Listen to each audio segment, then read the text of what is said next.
vive tu fe. Un saludo muy especial para todos los oyentes que a esta hora se conectan a través de www.alegriaygozo.com. Sean todos bienvenidos a su programa Apologética Católica. Como siempre, les enviamos un saludo también muy especial a los hermanos que se conectan a través de la FM. Gracias por la sintonía a través de Ecos de la Buena Noticia y el Esplendor de la Verdad. Sean todos bienvenidos a este espacio de formación y de encuentro con la Palabra de Dios.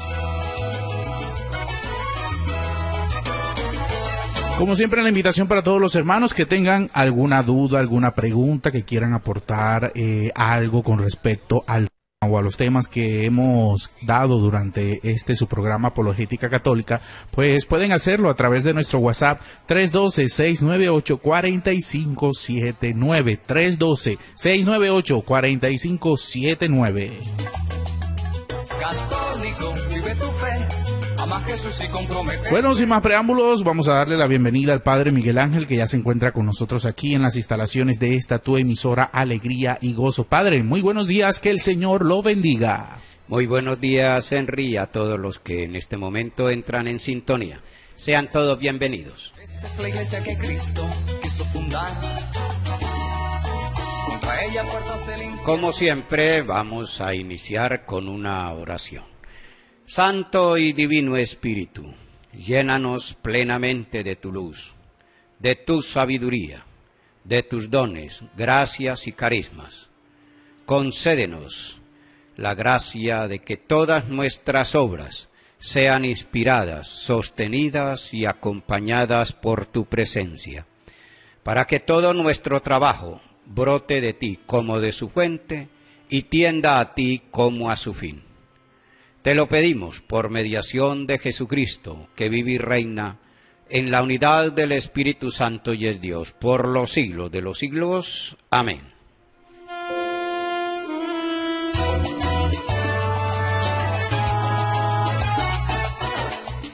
Como siempre, hermanos, vamos a iniciar nuestra enseñanza en el día de hoy, en el nombre del Padre, del Hijo y del Espíritu Santo. Amén.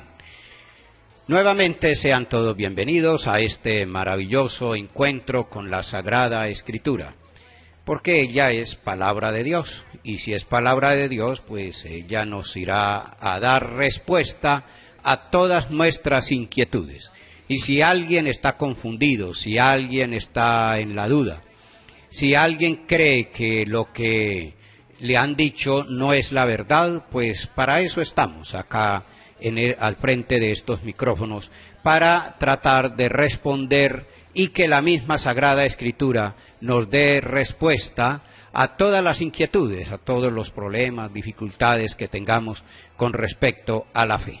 Porque como dice San Pedro, en la primera carta de San Pedro 3:15, dice: hay que dar razón de nuestra esperanza, dar razón de nuestra fe, a todo el que nos la pida. Mucha gente nos pide dar razón de nuestra esperanza, dar razón de nuestra fe. Y por eso, pues bueno, vamos a iniciar hoy con un nuevo tema que no es de pronto muy común, pero sí es común. No es común que se lo planteen a usted, pero de pronto sí es común en el sentido de que hay mucha gente que dice que no come ciertos alimentos, dice que porque la Biblia o la religión se lo prohíbe. Por ejemplo, cuando yo fui a Tierra Santa, o las veces que hemos ido o he ido, del avión de Madrid allá a Tel Aviv, colocan le dan a uno pues un alimento, una comida, un refrigerio, y siempre escriben allí: no contiene carne de cerdo, por ejemplo. Cosas como esas, yo digo, pero si la Biblia dice todo lo contrario, ¿no? Y lo vamos a constatar hoy. De modo que el tema que les voy a proponer en el día de hoy son alimentos impuros o puros según la Sagrada Escritura. ¿Qué dice la Sagrada Escritura sobre los alimentos puros o impuros? ¿Comerlos o no comerlos? Vamos a ver ¿Qué nos dice la Sagrada Escritura? Tanto en el Antiguo Testamento como en el Nuevo Testamento. ¿Qué dice la Biblia al respecto y sobre este tema en particular? Dado que ya nos estamos acercando a esta temporada maravillosa de diciembre, donde nosotros pues como que le damos rienda suelta a todos nuestros apetitos y gustos y demás, y se preparan muchas comidas, se preparan muchos refrigerios, etcétera, y hay mucha gente que empieza a poner dificultades porque yo no como esto, que yo no puedo comer esto, que tal.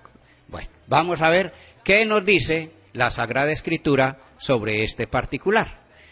Y como digo, pues hay mucha gente, hay católicos inclusive, o que no son católicos, que dicen que no hay que comer ciertos alimentos, especialmente, como decía ahora, la carne de cerdo, porque nos hace impuros. Vamos a ver y a observar qué nos dice la Sagrada Escritura al respecto, porque no faltará quien diga que lo que pasa es que en la Biblia dice que esos alimentos son prohibidos, están prohibidos.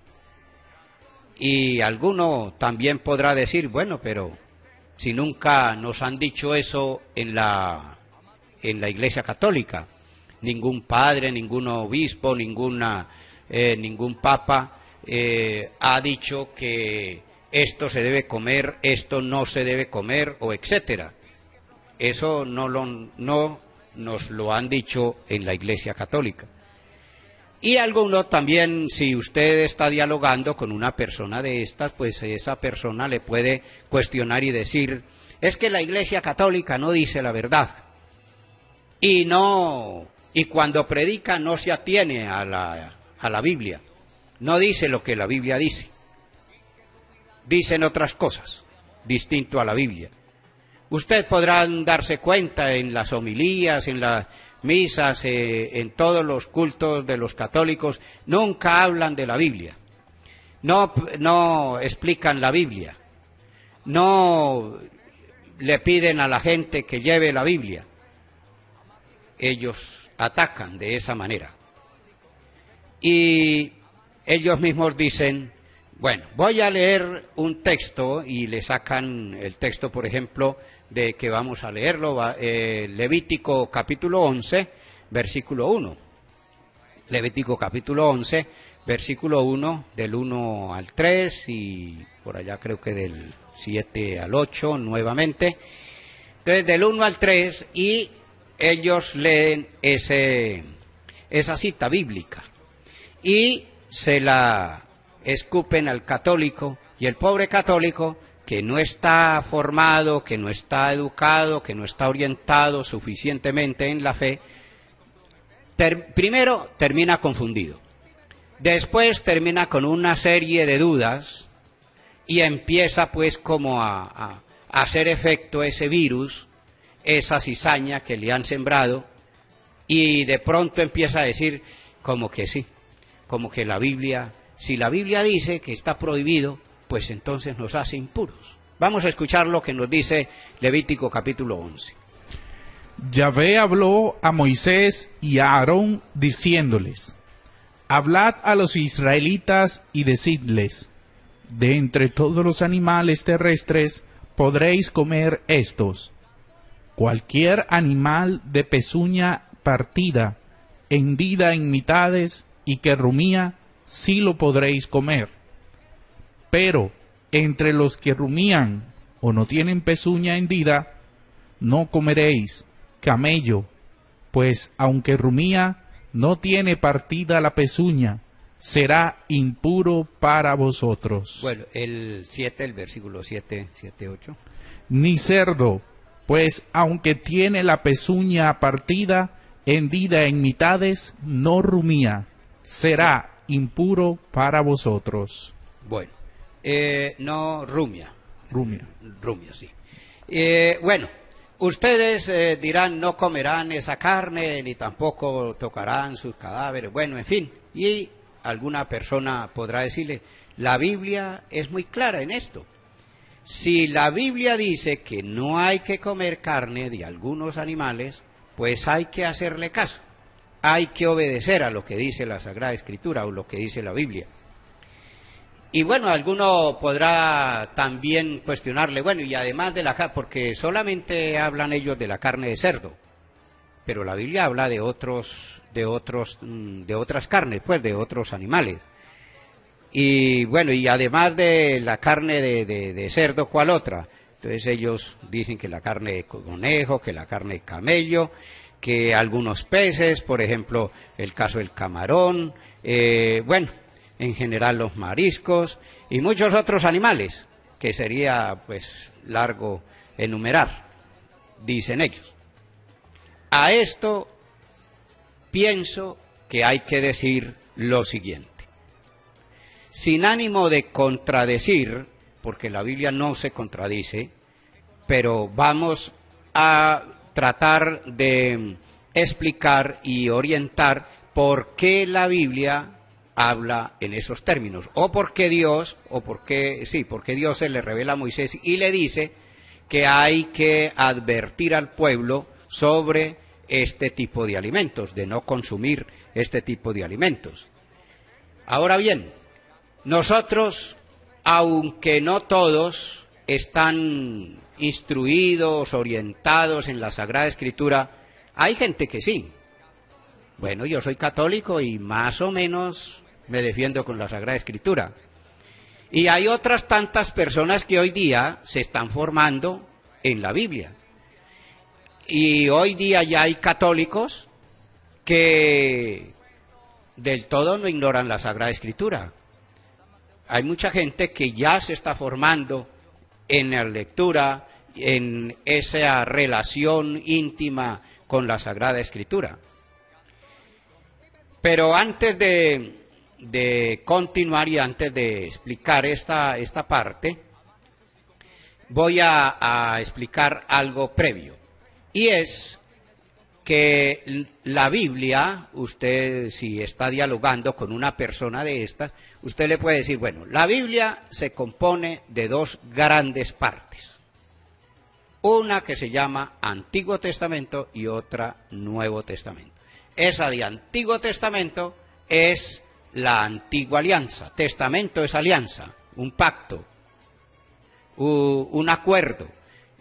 El antiguo y la nueva alianza, el nuevo acuerdo, el nuevo pacto que hace Dios con nosotros a través de su Hijo Jesucristo.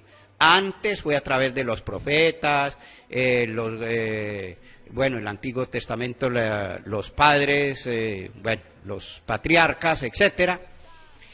Pero en el Nuevo Testamento es a través de Jesucristo. Y nosotros nos decimos cristianos. ¿Qué significa cristianos? Que seguimos a Jesucristo. No somos del Antiguo Testamento, sino del Nuevo Testamento.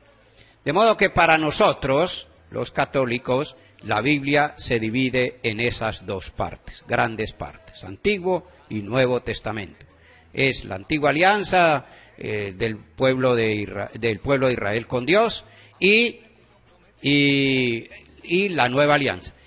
Fijémonos que ya desde Antiguo Testamento ya estaba predicho, profetizado el Nuevo Testamento. Por ejemplo, vamos a leer Malaquías capítulo 3, versículo 22. Malaquías, prácticamente el último versículo del Antiguo Testamento de la Biblia, el Antiguo Testamento antes del Nuevo Testamento, es decir, antes de Mateo. Allí termina la Biblia, el Antiguo Testamento, con Malaquías. Malaquías 3, 22. Vamos a escuchar lo que nos dice Malaquías, el profeta Malaquías. Acordaos de la ley de Moisés, mi siervo, a quien yo prescribí en el Horeb preceptos y normas para todo Israel. Bueno, fíjense bien lo que dice. Vuélvalo a leer.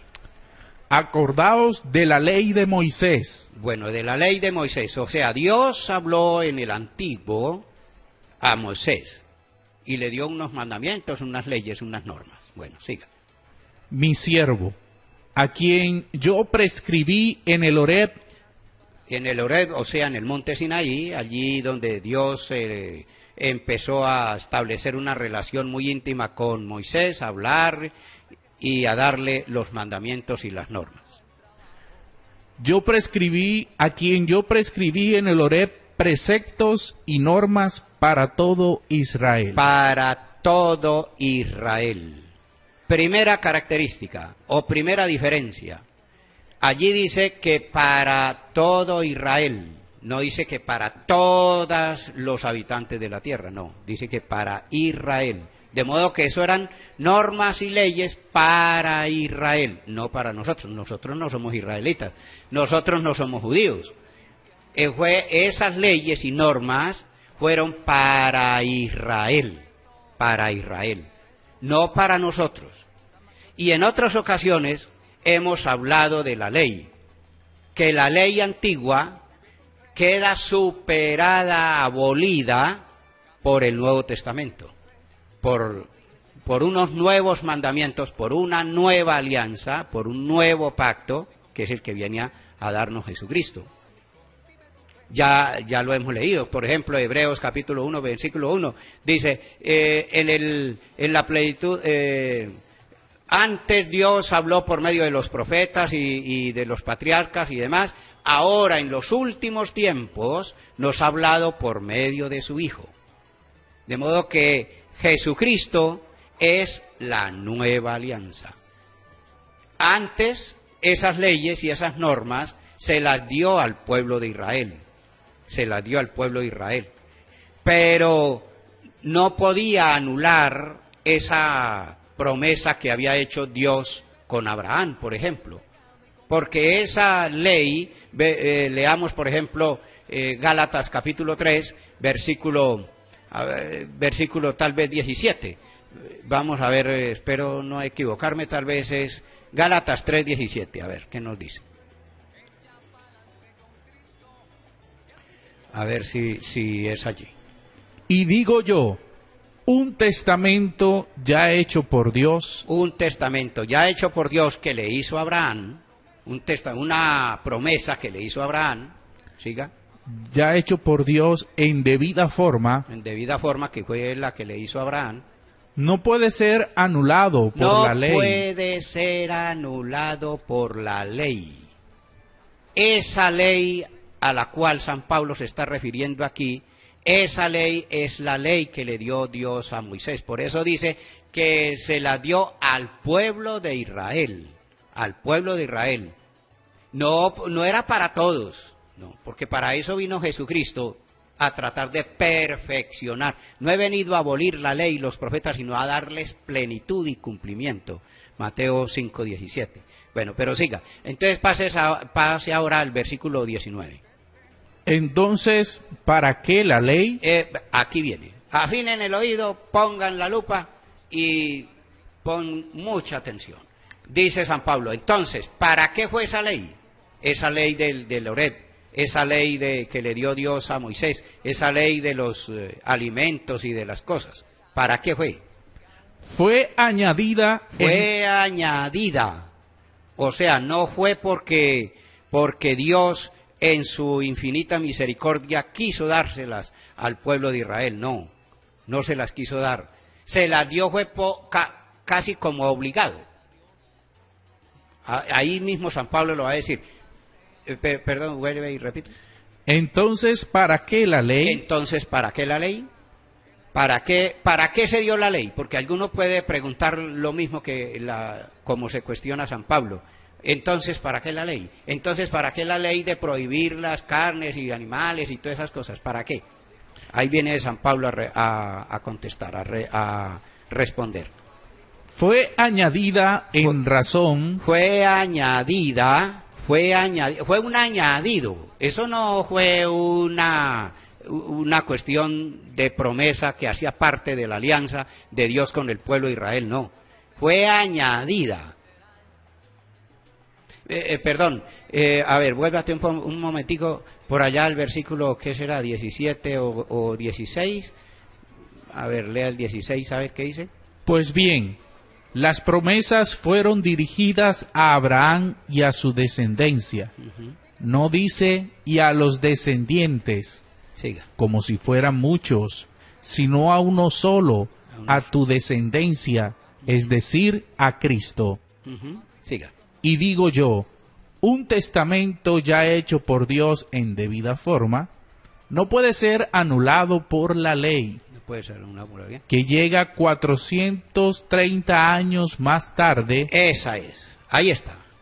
Esa ley que fue añadida, vino 400 años después de haber hecho Dios el pacto con Abraham. Entonces, si vino 400 años después, no puede hacer parte de esa promesa. Por eso dice San Pablo que fue añadida, porque vino 400 años después. ¿Por qué vino 400 años después? Porque el pueblo no fue capaz de vivir de la promesa. No fue capaz de vivir de la ley. Le tocó establecer unas leyes, unas normas, porque el pueblo no pudo sin la ley. Y por eso dice San Pablo que fue añadido. Vuelve el 19, nuevamente. Entonces, ¿para qué la ley? Fue añadida en razón de las transgresiones Del pecado, de las transgresiones, del pecado, porque el pueblo no pudo vivir sin la ley, porque pecó, fue violento, etcétera. Bueno. En razón de las transgresiones. En razón de las transgresiones. Hasta que llegase la descendencia. Hasta que llegase, o sea, que esa ley fue válida. ¿Hasta cuándo? Hasta cuando Jesucristo dijo, yo he venido a cumplirla. Y Jesucristo la cumplió. ¿Dónde se constata? En, Juan 19:30, donde dice, dijo Jesucristo en la cruz, clavado en la cruz, una de las últimas palabras, todo está cumplido. Entonces, ¿quién la cumplió? Jesucristo la cumplió. Punto. Por eso dice San Pablo que, ¿cómo es el pedacito ahí? Hasta... Fue añadida en razón de las transgresiones, hasta que llegase la descendencia. Hasta que llegase esa descendencia. ¿Y cuál era esa descendencia? Jesucristo. Punto. Bueno. Primera respuesta. Ahora continuamos con otra respuesta, porque el mismo Antiguo Testamento nos da la pauta. Los profetas, perdónenme la redundancia, pero profetizaron, es decir, predijeron, ya anunciaron, preanunciaron el Nuevo Testamento, la Nueva Alianza. Ahora, por ejemplo, Jeremías 31:31. Vamos a escuchar lo que dice Jeremías 31:31, para que ustedes noten y observen cómo estaba ya profetizada esa nueva alianza, que eso no podía ser eterna, esa alianza del Horeb, del Sinaí, dada a Moisés. Vamos a escuchar lo que nos dice Jeremías 31:31. He aquí que días vienen, oráculo de Yahvé, en que yo pactaré con la casa de Israel y con la casa de Judá una nueva alianza. Una nueva alianza. Fíjense usted la diferencia que hay entre el texto de Malaquías 3:22, donde dice a todo Israel. Aquí ya no es a todo Israel. Aquí, además de Israel, coloca a Judá. ¿Qué significa eso? Pues ya a todo el mundo, ya es a todo el mundo. Dice, una nueva alianza. La primera alianza era para todo Israel. La nueva alianza es para todos. Ya no es para Israel solamente, no, es para todos. Esa nueva alianza. Por eso, por ejemplo, si el Antiguo Testamento, fíjense, voy a colocar algunos ejemplos. El Antiguo Testamento, por ejemplo, dice, hay un solo Dios. Hay un solo Dios. Por ejemplo, Génesis 1:1. En el principio existía Dios y todo. Bueno, el Nuevo Testamento dice, sí, hay un solo Dios, pero en 3 personas distintas. Perfecciona esa normativa o esa idea del pueblo de Israel, de Dios. Antes era uno, después es trino. Cambió, pero se perfeccionó de alguna manera. El Antiguo Testamento dice, ojo por ojo y diente por diente. dice Jesucristo, y eso estaba escrito, esa era la ley del talión, que estaba escrito en Deuteronomio 19:18.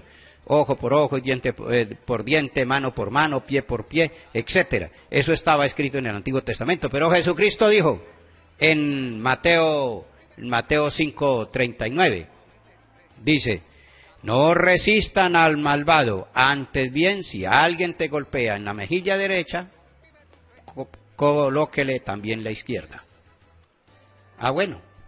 Entonces, perfeccionó. ¿Qué viene a hacer el Nuevo Testamento? A perfeccionar el Antiguo. ¿Quiere decir esto que el Antiguo Testamento es inferior al Nuevo? ¿O que el Nuevo Testamento es más válido que el Antiguo? Pues las dos cosas. Las dos cosas. Tanto el Antiguo Testamento es necesario para que se diera el Nuevo Testamento, como también el Nuevo Testamento es superior al Antiguo Testamento. Voy a colocar un ejemplo que nos puede ayudar, puede iluminar. Usted del árbol de mango, o el árbol de aguacate, que son árboles grandes, frondosos, o el árbol de naranjas, etcétera, usted no ve la raíz, nunca lo ve. Pero sin la raíz, el árbol no puede ni dar hojas, ni ramas, ni frutos. Pero usted, lo único que ve es las ramas, los frutos y la frondosidad del árbol. No ve la raíz. Pero sin la raíz no puede existir eso. Más o menos podríamos decir que sucede lo mismo con el Nuevo Testamento y el Antiguo Testamento. El Antiguo Testamento es como la raíz y el Nuevo Testamento son como la frondosidad y los frutos. Ya es momento de hacer una pausa, no se vayan de la sintonía, que en breve regresamos. Todavía no hemos respondido a la pregunta, ya vamos a responder a la pregunta, en breve regresamos. Que no te vengan con cuentos. Desde Valledupar, alegría y gozo, Radio Católica.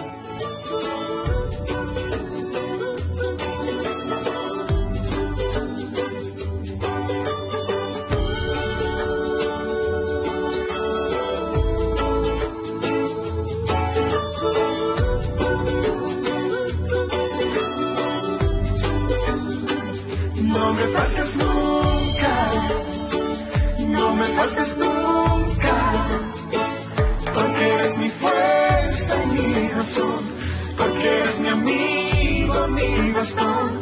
No me faltes nunca, no me faltes nunca, porque eres mi fuerza y mi razón, porque eres mi amigo, mi bastón. Mi corazón afligido, mi corazón lastimado, solo tú, Señor, lo has levantado, solo tú. Mi corazón afligido, mi corazón lastimado, solo tú, Señor, lo has sanado, solo tú. Tú eres el poder.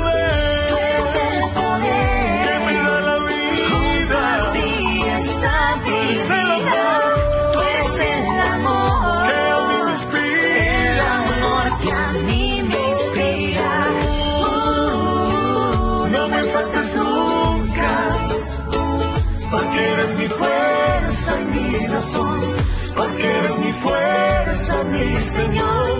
No me faltes nunca, no me faltes nunca, porque eres mi fuerza y mi razón, porque eres mi amigo, mi bastón. No me faltes nunca, no me faltes nunca, porque eres mi fuerza y mi razón, porque eres mi amigo, mi bastón.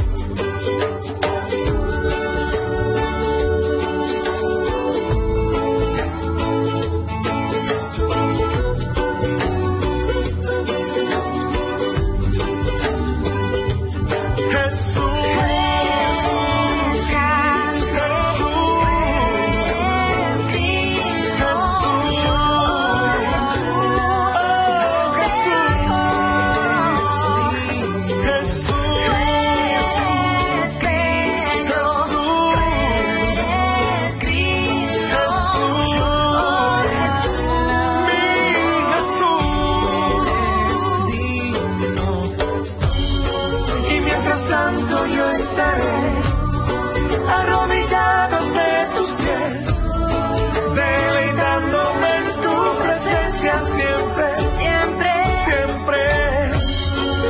yo postrado ante tu altar, no cabe en mí tanta felicidad.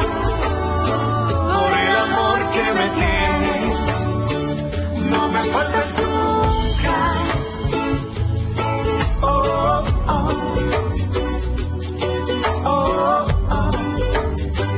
No me faltas nunca, no me faltas nunca, porque eres mi fuerza y mi razón, porque eres mi amigo, mi bastón.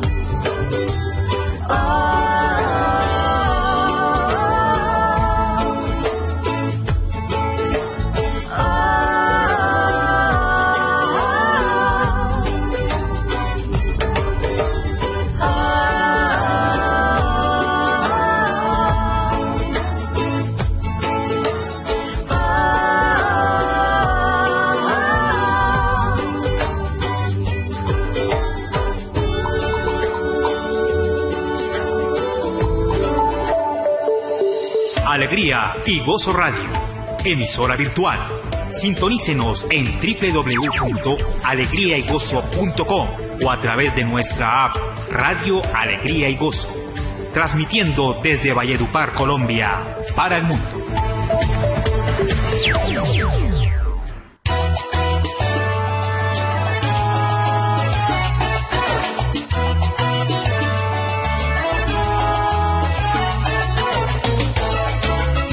Bien, queridos hermanos en el Señor, continuamos con nuestra enseñanza en el día de hoy. Hay un oyente que nos envía o me envía una pregunta, y la pregunta es la siguiente. Dice: buenos días, Dios te bendiga abundantemente. Me hicieron esta pregunta y no respondí claramente. Esta es la pregunta. Antes de Jesucristo había una iglesia, pero él continuó con esta iglesia o fundó otra. Iglesia, empecemos diciendo que iglesia significa asamblea. Eclesía es una palabra que viene del griego que significa asamblea, pueblo. En el Antiguo Testamento ya existía el pueblo, existía la asamblea, pero no con el nombre de iglesia.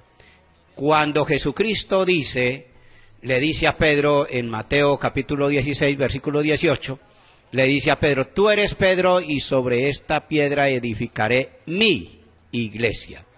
Cuando él dice esto, él funda, digamos que una nueva asamblea, un nuevo pueblo de Dios, un nuevo pueblo tipo de humanidad, un nuevo paradigma de humanidad, una nueva, digamos, eclesía. La palabra iglesia no existía.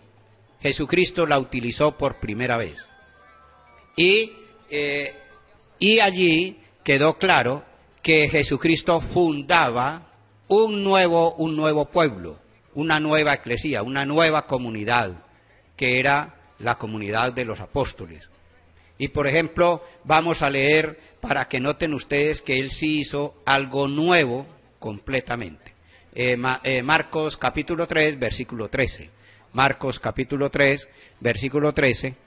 Ahí se ve claramente que Jesucristo funda una nueva, completamente, nueva iglesia.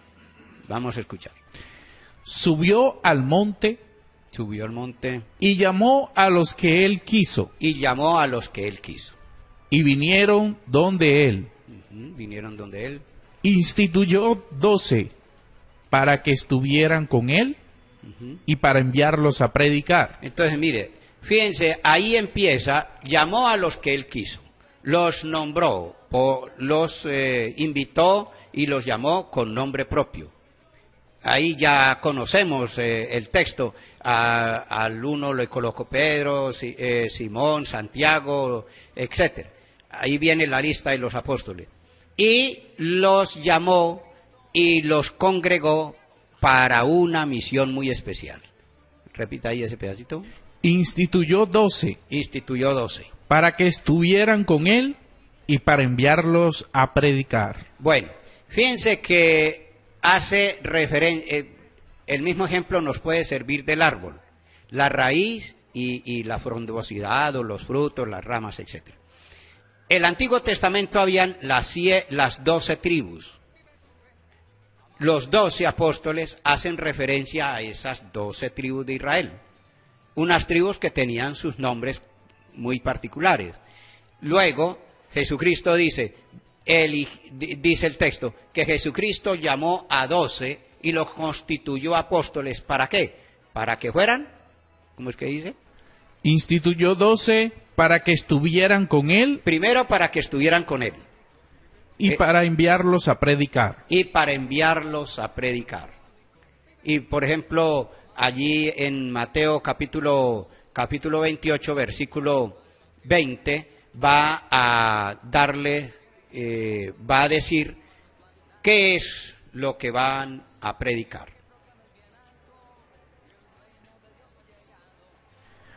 Porque Mateo... Sí, Mateo capítulo 28, versículo... 28, sí, Mateo 28, el último versículo. O bueno, desde el 19 puede leerlo. Id pues, y haced discípulos a todas las gentes. Esa es la misión de la nueva iglesia. ¿Cuál es la misión de la nueva iglesia? Para eso la llamó, para eso la fundó, una nueva. ¿Por qué una nueva? Porque la misión era nueva. Porque el fin para la cual la fundó era completamente nueva. Por eso hizo una cosa nueva, completamente nueva, haciendo referencia a los 12 tribus del pueblo de Israel. Pero todo es nuevo, como dice San Pablo en la carta a los Efesios capítulo 2 versículo 14, todo es nuevo, pasó lo viejo, en la segunda Corintios 5, 17, el que está en Cristo es una nueva creación, pasó lo viejo, todo es nuevo. Esas 12 tribus de Israel, eso quedaron en la historia. Ahora Jesucristo fundó una nueva iglesia, una nueva forma de ser pueblo de Dios, de ser hijos de Dios, de pertenecer a Dios, una nueva manera. Por eso les dijo, id pues, y haced discípulos. Y hacer discípulos, es decir, ya es una cosa nueva, hacer discípulos, cómo hay que hacerlos, no como en el Antiguo Testamento, sino él les dijo cómo hay que hacerlos, cómo hay que hacer. Y haced discípulos a todas las gentes, bautizándolas en el nombre del Padre, y del Hijo, y del Espíritu Santo. Primero, ¿cómo hay que hacer miembro de una iglesia? Primero, bautizándolo. En el nombre del Padre, del Hijo y del Espíritu Santo. Y segundo, y enseñándoles a guardar todo lo que yo os he mandado. Y enseñándoles. Primero viene el bautismo, como lo hacemos nosotros. Primero el bautismo, bautizamos los niños. Y después viene la enseñanza. ¿Qué es lo que le enseñamos? A hacer iglesia. Lo que Jesucristo nos dijo. Los mandamientos, cumplir los mandamientos, celebrar los sacramentos, etcétera, lo que la Iglesia nos ha enseñado y nos ha orientado desde siempre, desde el siglo II en adelante. Creo que hemos tratado, si hay alguna, perdóname, el Jaime. Jesús Jiménez. Jesús Jiménez. Jesús Jiménez. Bueno, Jesús Jiménez, espero haber respondido a la pregunta, que es el oyente que nos ha hecho la pregunta. Pues espero haberle respondido. Y si no, pues bueno, hay una contrapregunta si quiere. Continuamos con nuestro tema de hoy. Estábamos hablando de comer o no comer. ¿Qué comemos y qué no debemos comer? ¿Y qué dice la Biblia? ¿Qué dice la Biblia al respecto? En Mateo capítulo 15, versículo 11, es un texto muy común, es un texto que lo hemos escuchado en muchas ocasiones, en las Eucaristías, etcétera. Mateo capítulo 15, versículo 11, desde el 10 en adelante, pero Bueno, si quiere léalo del 10. Luego llamó a la gente y les dijo, oíd y entended. Oíd y entended, todos los que están escuchando, oigan pues. Oíd y entended.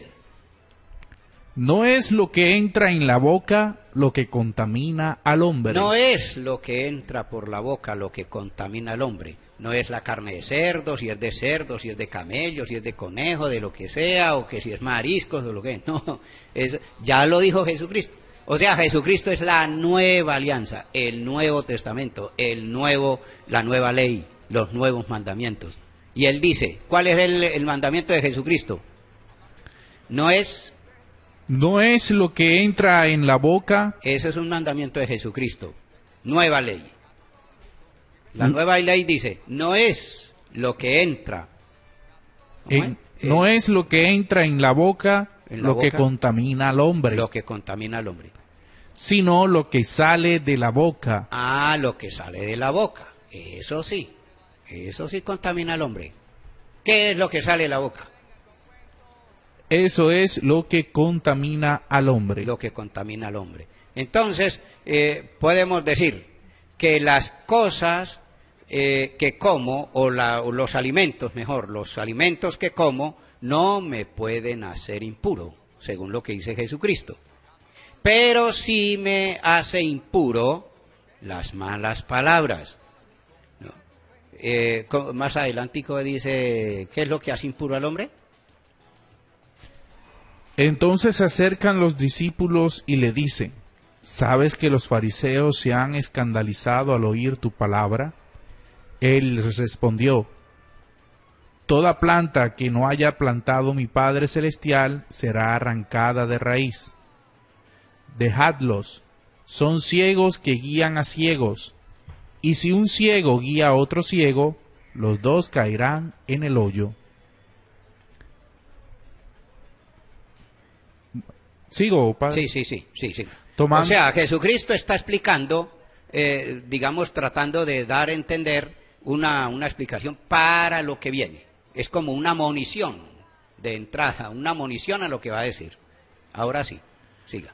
Tomando Pedro la palabra le dijo, explícanos la parábola. Él dijo, ¿también vosotros estáis todavía sin inteligencia? Como hay unos que están todavía sin inteligencia y no entienden, no comprenden que estamos en el Nuevo Testamento, la nueva ley, la nueva norma, los nuevos mandamientos. ¿No comprendéis que todo lo que entra en la boca pasa al vientre y luego se echa al excusado?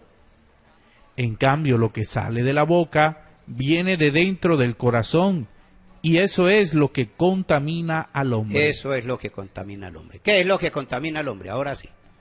Porque del corazón salen las intenciones malas, asesinatos, adulterios, fornicaciones, robos, falsos testimonios, injurias.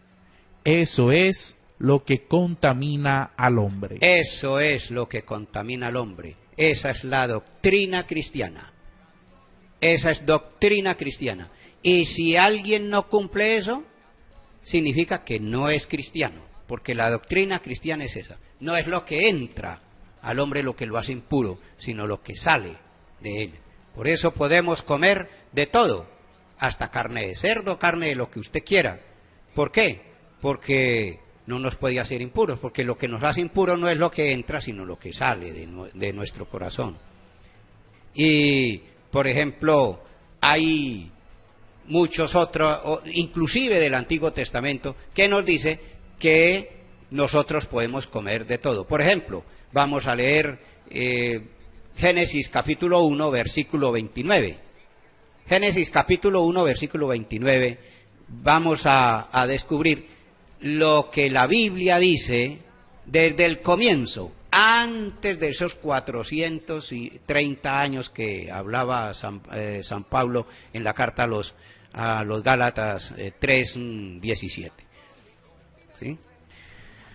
Y dijo Dios, ved que os he dado toda hierba de semilla que existe sobre la haz. Toda hierba de semilla, toda es toda.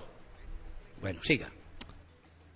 que existe sobre la haz de toda la tierra, así como todo árbol que lleva fruto de semilla, para vosotros será de alimento. Todo eso es de alimento, siga. Y a todo animal terrestre. Y a todo animal terrestre. ¿El cerdo es un animal terrestre? Sí. Ah, bueno. Dice a todo. Ahí no dice que excepto el cerdo, o excepto el conejo, o excepto el camello. No. Ahí dice a todo. Vuelve y repita. Y a todo animal terrestre. Y a todo animal terrestre. Siga.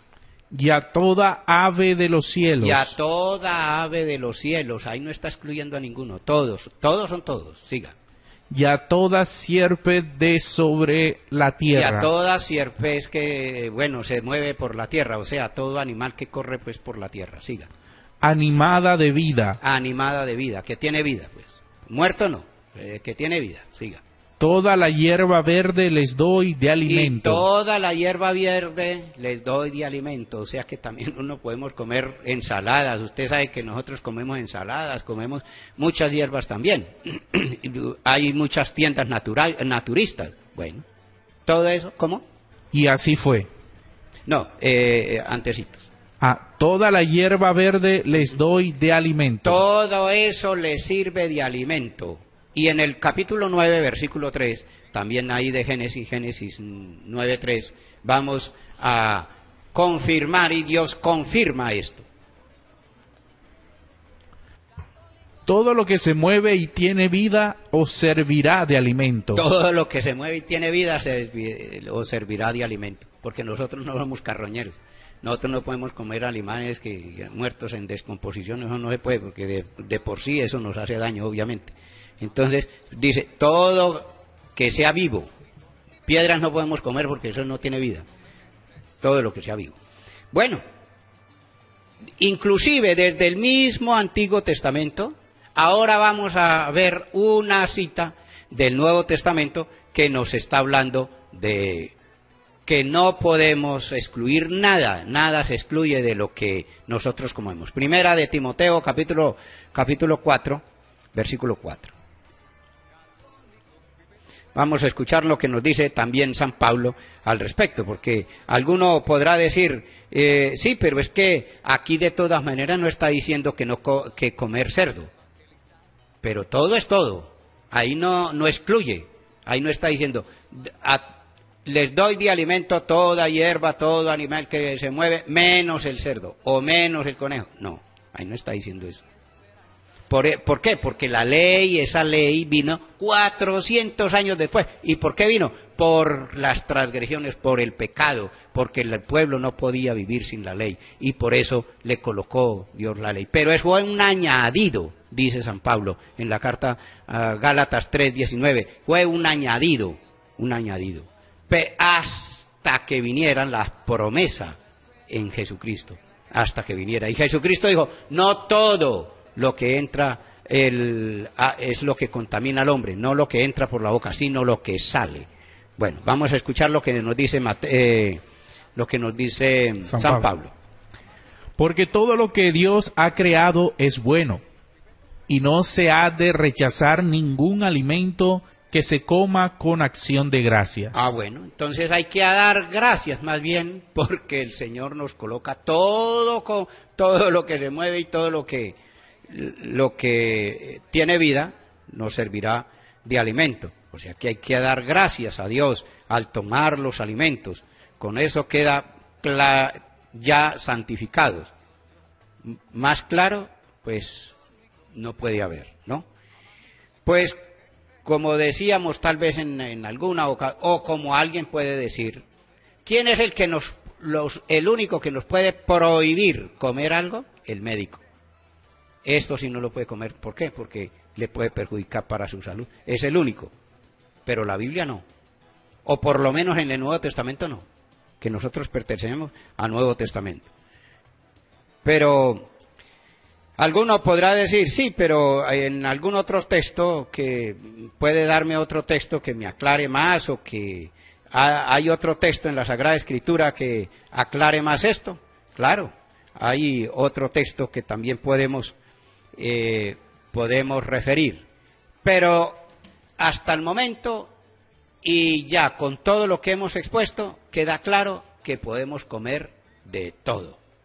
El único, como vuelvo y repito, el único que nos puede prohibir comer algo sería el médico. Pero de lo contrario, podemos comer de todo, según la Biblia.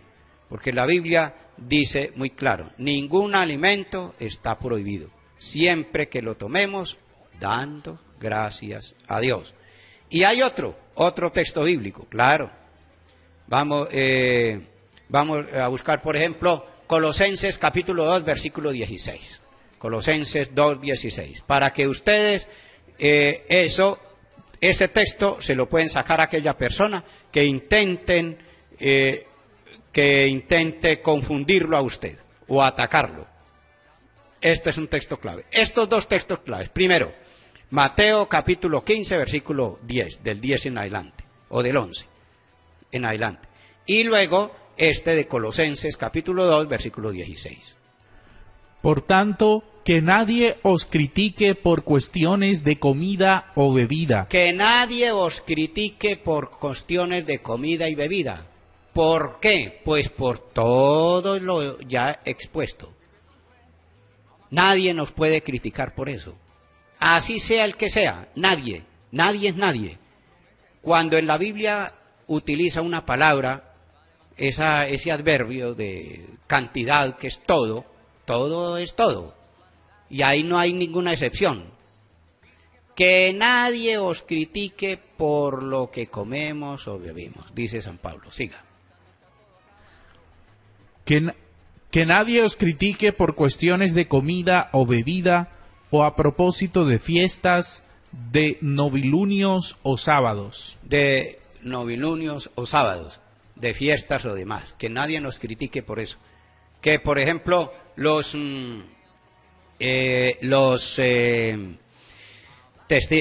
adventistas, que ellos guardan el sábado y que es el sábado, pues usted le puede sacar la ley de San Pablo que dice: nosotros no estamos obligados a cumplir los mandamientos de la antigua ley. ¿Por qué? Porque Jesucristo ya los cumplió.